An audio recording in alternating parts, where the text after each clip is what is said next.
Hello,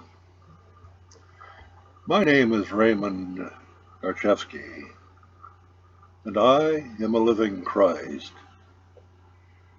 The subject for this evening is a living Christ suggests a nationwide boycott of government.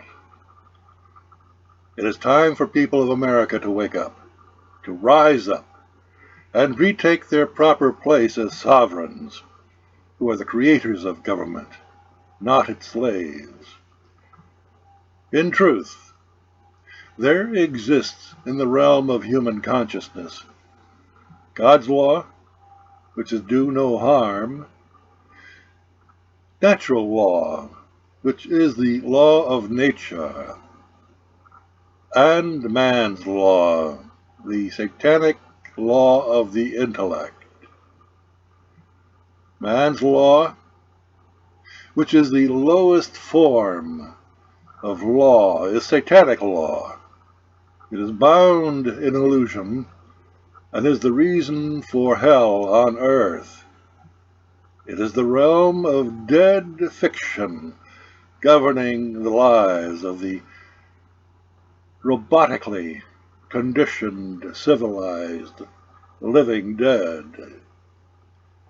It is the law that rules over nearly all of you who are listening to this video, for you are ignorant of your own true status as sovereigns, the creators of government.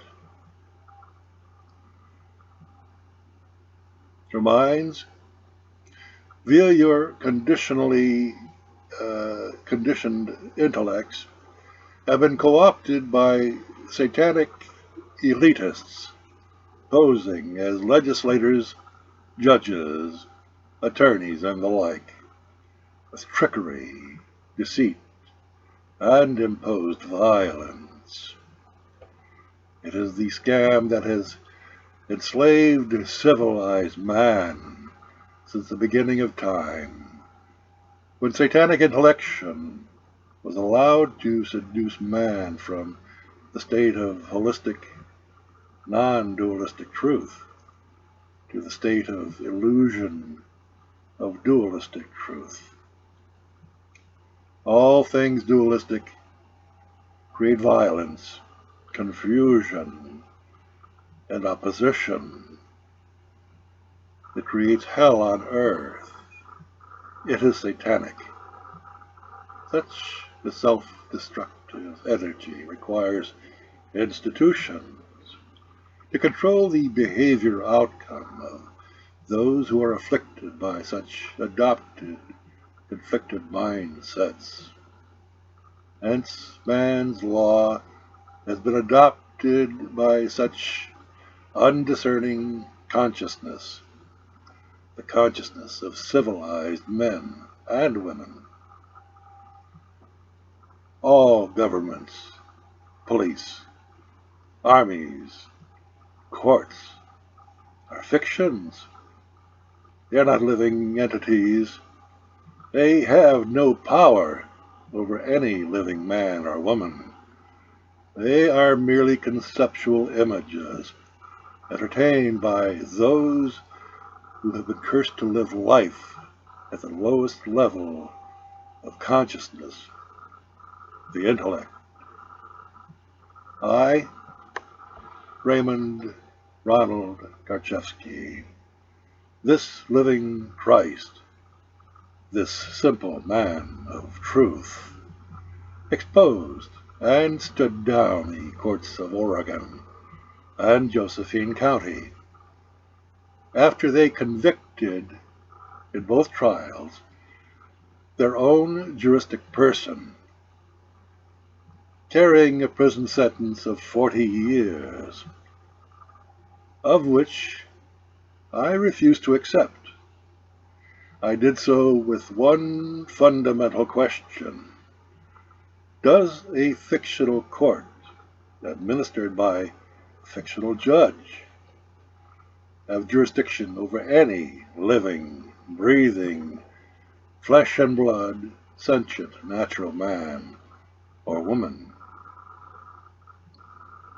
That was followed up by 23 questions of jurisdiction asked by this living Christ of every relevant official in the state of Oregon, from the governor's office, the Secretary of State's office, the Attorney General's office,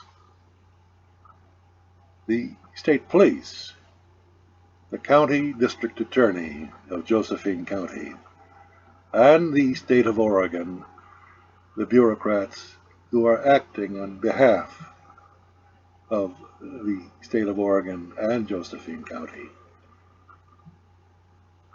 This all left them with UCC commercial defaults to liens to the sum of upwards of $40 million. This brought on a massive statewide criminal conspiracy to cover up their criminal acts. I'm speaking from the governor's office on down. The present governor of Oregon, Kate Brown, was the Secretary of State, whose office of the UCC files were under her jurisdiction, and she played a great part in refusing to investigate the removal of such liens from her office. That is the impact that this one man, this living Christ, has had in holding his public officials accountable. But he stood alone, while every other living man returned to their sleep state of satanic hypnosis. I suggest you read the following files: Common Law Copyright, The Solution to Slavery in America, and 23 Questions of Jurisdiction, which no Oregon official will answer. They may be found on my site, arkenterprises.com, and lisarayenterprises.com, or you may find them in the Google archives. That is the threat that this living Christ poses to the satanic government of Oregon and of these United States. It is time for a bloodless revolution, a peaceful revolution in America. Rise up. Retake your proper positions as sovereigns, the creator of government, and in every state of the Union, demand that this one question of fictional jurisdiction being imposed upon living men and women be answered, and it be answered by the courts. Let us see if they can back down an entire country of men and women who desire freedom and sovereignty in their lives. The answer will bring down this shadow de facto government, which has hijacked the de jure government of the people, by the people, and for the people. I have done my part. It is time for the American people, those who desire freedom, a return to freedom in their lives, and sovereignty. It is time for them to act. No one can do it for you but yourselves. If you have seen what one man can do, imagine what a country of men and women doing the same thing will have upon the quality of their lives. Thank you for your time.